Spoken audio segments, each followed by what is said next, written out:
गोविंद गोविंद गोपाल नंद लाल, हे गोपाल नंद लाल, हे गोपाल नंद लाल, हे गोपाल नंद लाल, हे गोपाल नंद लाल। कृष्ण गोविंद गोविंद, कृष्ण गोविंद गोविंद, गोपाल नंद लाल, हे गोपाल नंद लाल, हे गोपाल नंद लाल।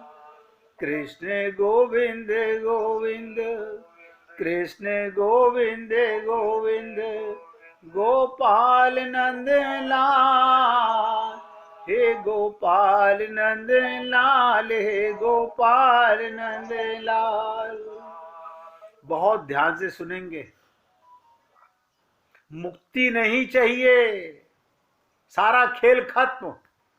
मुक्ति नहीं चाहने का मतलब हमें संसार का सुख भी नहीं चाहिए।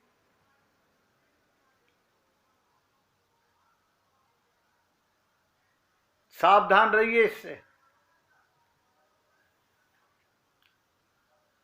मुक्ति चाहने वाला प्रेम रस से वंचित रह जाएगा। और कमाल की चीज, आजकल सारे भजन मुक्ति मुक्ति पर लिखे जाते हैं।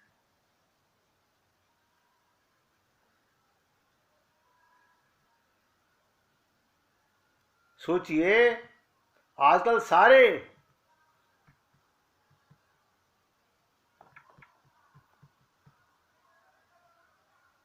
जिन चीजों की कीमत होती है, ध्यान दो, उनका कोई मूल्य नहीं होता। जिन चीजों की कीमत होती है उनका कोई मूल्य नहीं होता, क्योंकि जिन चीजों की मूल्य होता है उनकी कोई कीमत नहीं।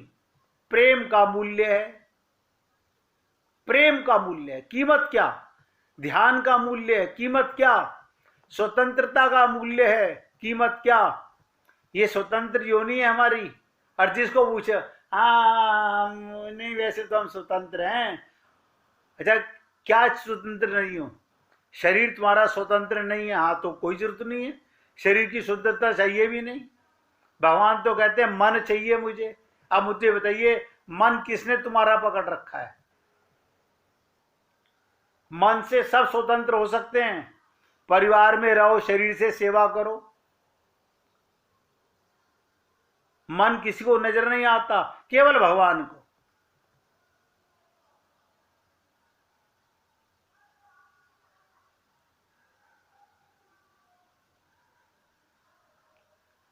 बाजार में बिकने वाली चीजें सब पर कीमत लगी होती है, ये इतने की, ये इतने की, ये इतने की, पर उनका मूल्य क्या? ध्यान दीजिएगा, जो व्यक्ति कीमत के ही जगत में जीता है वो संसारी है।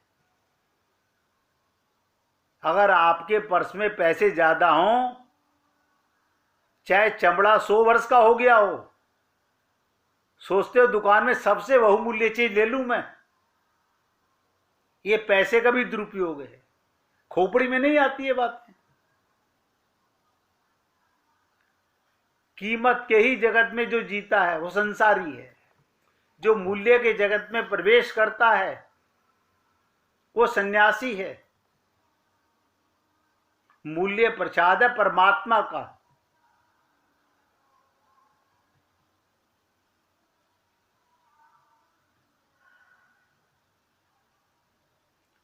कीमत देनी पड़ती तो शायद तुम जीवन का मूल्य भी करते। तुम्हारी झोली में कोई अनजान ऊर्जा उसे भर गई है, तुम्हें पता भी नहीं चलेगा। आप मुझे बताइए, सांस कहां से खरीद के लाते हो? ये ऊर्जा कहां से खरीद के लाते हो? आपके पैसे से ऊर्जा आती है क्या? इसके बिना तुम्हें जिंदगी नहीं चलती, और आप उसको बर्बाद करने पर लगे हुए हो। उद्धव तो सोचते होंगे कि मैं इतनी लेट क्यों आया गोपियों के पास में, पहले क्यों नहीं आया, मेरा इतना जीवन व्यर्थ चला गया।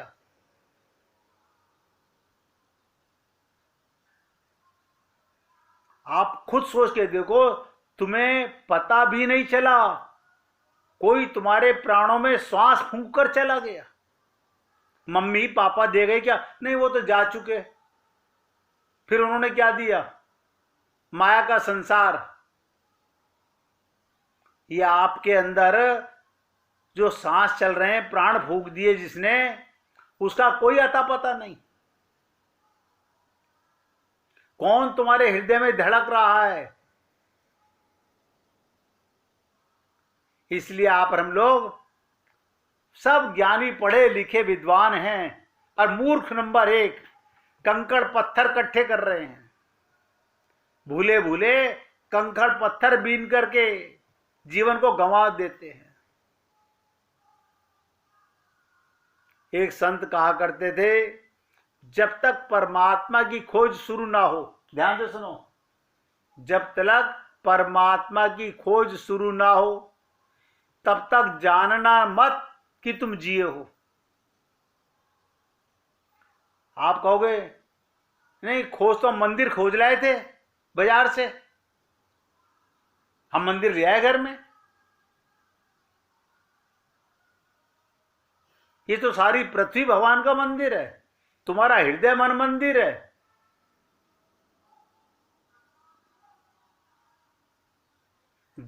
जिंदगी की असली शुरुआत परमात्मा की खोज से होती है।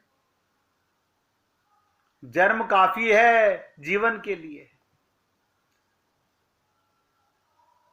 धन्यवादी वे हैं जिनके जीवन में हुक, पुकार, पीड़ा, अनुभव, लालसा, जिज्ञासा पैदा होती है, जो परमात्मा की तलाश पर निकल पड़ते हैं। अच्छा, परमात्मा की तलाश पर कहाँ निकले हम? वृंदावन चले जाएं? ना ना ना ना, मन मंदिर में चले जाओ जहां बैठा है भगवान। अब इतनी फुर्सत थोड़ी हमारे पास में, शाम को पति के साथ जाना है शादी में, वहां जाएं कि तलाश में जाएं? अरे बाबा, वहां शरीर जाए, भगवान की तलाश में मन चाहिए।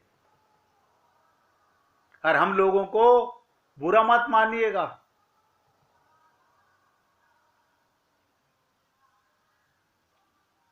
एक संत कहा करते थे, मैं राही हूं रहा भूला, मैं राही हूं रहा भूला, कोई सुख की राह बता दो रे। बचपन से ही माँ बाप ने रास्ता गलत दिखाया रे, तेरे मेरे का पाठ पढ़ाकर माया में भरमाया रे। आप हम लोगों को माँ बाप ने मंदिर ले जा करके सबको सिखा दिया, बच्चों को हनुमान चालीसा, त्वमेव माता से पिता त्वमेव। ना माँ बाप को पता था, ना हमें पता चला कि इसका मतलब क्या है। एक शब्द ही सुन लो, बाकी लंबा तो बहुत अर्थ है। त्वमेव माने क्या? बताओ, किसी माँ बाप ने बताया हमको? तू ही मेरा असली है, तू ही पति, तू ही पिता, तू ही माता, तू ही सखा, त्वमेव सर्वम मम देव देवा। नहीं नहीं, हमें तो पास होना है, साल भर पढ़ाई नहीं की, भगवान से जाके झूठ मांग लो। और हम बड़े खुश हो रहे हैं, माँ बाप भी खुश हो रहे हैं। मैं देखता हूं, हम भी जो बचपन में थे, दही पेड़ा खिला रहे हैं मुंह में, इससे पास हो जाओगे। ये क्या? ये सब ठगी का सामान है। इसलिए धन्यवादी वो हैं, धन्यवादी उद्धव हैं, गोपियों के पास आकर हूक उठी, पुकार उठी, पीड़ा का जिन्हें अनुभव होता है, जो परमात्मा की तलाश पर निकल पड़ता है, जो सब दांव पर लगा देता है।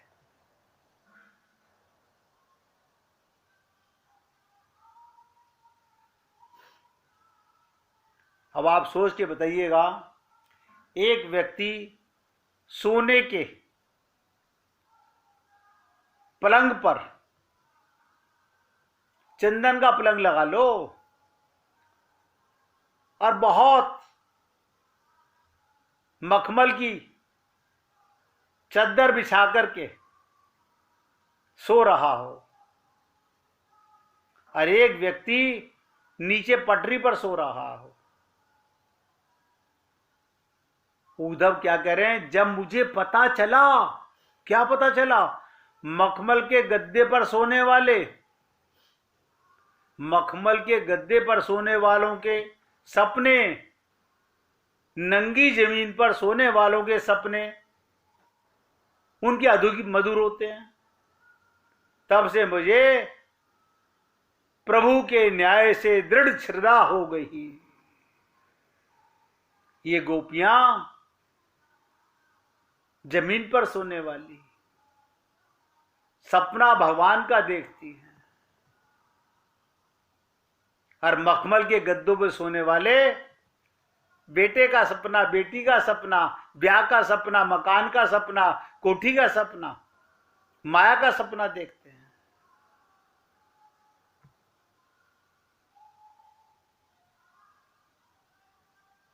इसलिए मौका तो आप हम सब लोगों को बराबर मिला है, मौका सबको बराबर मिला है, लेकिन उस मौके के साथ साथ कौन जाग पाएगा और कौन नहीं जाग पाएगा। मैंने अनेक बार आप लोगों से निवेदन किया, जब तक तुम्हारा परमात्मा के साथ संबंध नहीं बनेगा, सब नोट कर लो, प्रेम उत्पन्न होगा ही नहीं, प्रेम उत्पन्न नहीं होगा। हाँ, पूजा करोगे, आरती करोगे, भोग लगाओगे, प्रसाद चढ़ाओगे, मन्नतें मांगोगे, फिर भगवान को मन्नत का रिश्वत देने जाओगे, सब काम करोगे, सवा मनी भी करोगे, लेकिन संबंध, क्योंकि हम सब अपने को शरीर मानते हैं। देखो, ताज्जुब की बात तो ये देखो कि जो सत्संग सुनते हैं उनके भी मुख से क्या निकलता है, मेरा रियल संबंध इनसे है। मतलब मिट्टी के संबंध को रियल संबंध बोलते हो। यानी मनुष्य शरीर में आकर, सत्संग में आकर, आत्मज्ञान होने के बाद भी आपका संबंध भगवान से नहीं बना। और कहने को आप हम लोग हैं, हमारे तो गुरुजी जगत गुरु हैं। अरे बाबा, साक्षात्कार परमात्मा ही तुम्हारा गुरु क्यों ना हो, उससे क्या बनेगा। उद्धव किसके साथ रहते थे, कृष्ण के साथ। किसके साथ खाते थे, कृष्ण के साथ। किसके साथ सोते थे, कृष्ण के साथ। मित्रता भी दी, भाई भी थे। नतीजा ठन गोपाल, कुछ नहीं मिला। ऐसे गुरु से क्या लाभ, जब प्रेमी नहीं जागा हमारे अंदर।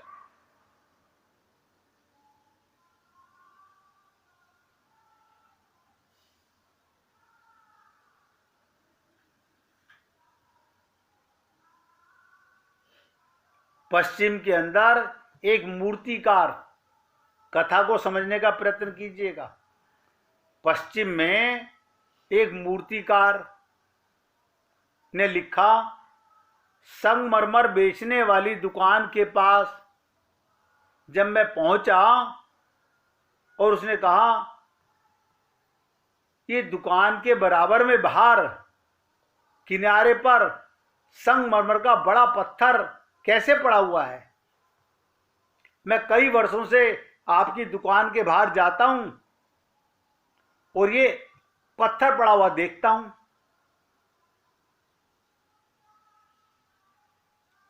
क्या उसे बेचना नहीं। अब आप सोचिएगा, आप दुकान बंद कराओ, आप दुकान बंद कराओ, वो पत्थर दुकान में ना रखो, बाहर पड़ा रहने दो। इसका मतलब आपके लिए वो बेकार है, कोई उठा के ले जाए। उस दुकानदार ने कहा, ये बिकता ही नहीं, बहुत ध्यान से सुनो, ये बिकता ही नहीं, इसलिए मैंने आशा छोड़ दी और उसे एक तरफ डाल दिया कि कोई ऐसे उठा के ले जाए। अगर कोई ले जाए तो बड़ी मेहरबानी।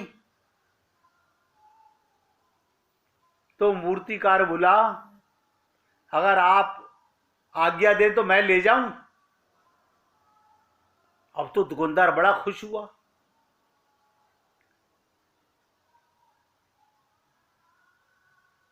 ये जगह तो इतने सालों से पत्थर ने घेर रखी थी, ये जगह तो मेरी हो गई। सब कहते हैं ये उस दुकानदार का पत्थर है। अब मैं कम से कम अपना और सामान यहां रखूंगा, कोई ले जाए इस कबाड़ को, कम से कम मेरी जगह तो खाली होगी। वो पत्थर बिल्कुल बेकार, ढोने का खर्च भी मैं नहीं दूंगा। उसने कहा तुम ले जाओ, झंझट मिटे और जगह भी खाली हो। वो मूर्तिकार कोई साल भर बीतने के बाद उस दुकानदार के पास आया, ले गया पत्थर को और कहा कृपा करके मेरे घर चलें, कुछ दिखाने योग्य है। वो ले गया दुकानदार को। दुकानदार ने देखा, आंखों से आनंद के आंसू बहने लगे। सोच के देखिएगा, आंखों से दुकानदार के आंसू बहने लगे। उसने बहुत मूर्तियां देखी पर ऐसी मूर्ति नहीं देखी। वो मूर्तिकार बोला, उस पत्थर को रूपांतरित कर दिया मैंने। उसे तो याद भी नहीं आया कि वही पत्थर है जो मैंने बाहर फेंक रखा था, मुफ्त में दे दिया। और इसको ये भी कहा अगर तुम उठाने के भी पैसे मांगोगे तो भी दे दूंगा। लेकिन असलियत क्या थी? उस पत्थर में जो प्रतिमा गड़ी थी, वो जीसस की प्रतिमा, मरियम की प्रतिमा, कि जीसस को मरियम ने सूली से उतारा है। जीसस की लाश को मरियम अपने हाथ में लिए बैठी है। कहते हैं ऐसी अद्भुत प्रतिमा पूरे विश्व में दूसरी नहीं थी।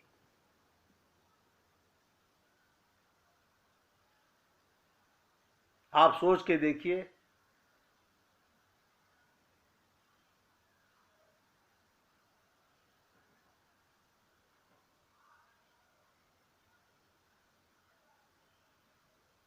अभी कुछ वर्ष पहले एक पागल आदमी ने इस प्रतिमा को रोम में, ये रोम में है प्रतिमा, हथौड़ा मार के तोड़ दिया। और जब उस आदमी से पूछा गया तो बोला मैं अमेरिका से तोड़ने आया हूं, इटली। उसे जब पूछा गया ये तूने क्या किया? तूने जगत की सबसे सुंदर मूर्ति को नष्ट कर दिया। उसने कहा इसके बनाने वाले मूर्तिकार का नाम प्रसिद्ध था, अब मेरा नाम प्रसिद्ध होगा कि तोड़ने वाला मैं हूं। वो बनाने वाला था और हम तोड़ने वाले हैं। इस दुनिया में कुछ लोग बनाने वाले होते हैं और कुछ लोग मिटाने वाले होते हैं।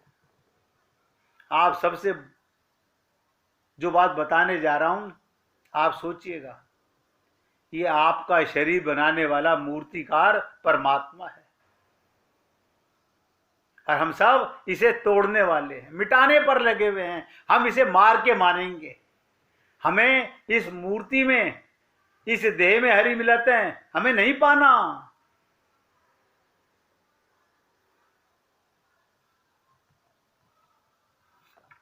पत्थर को सुंदर मूर्ति में निर्मित कर लेना प्रेम को जानने का एक उपाय है। इस पत्थर हृदय में भगवान का दर्शन कर लेना, उससे संबंध बना लेना,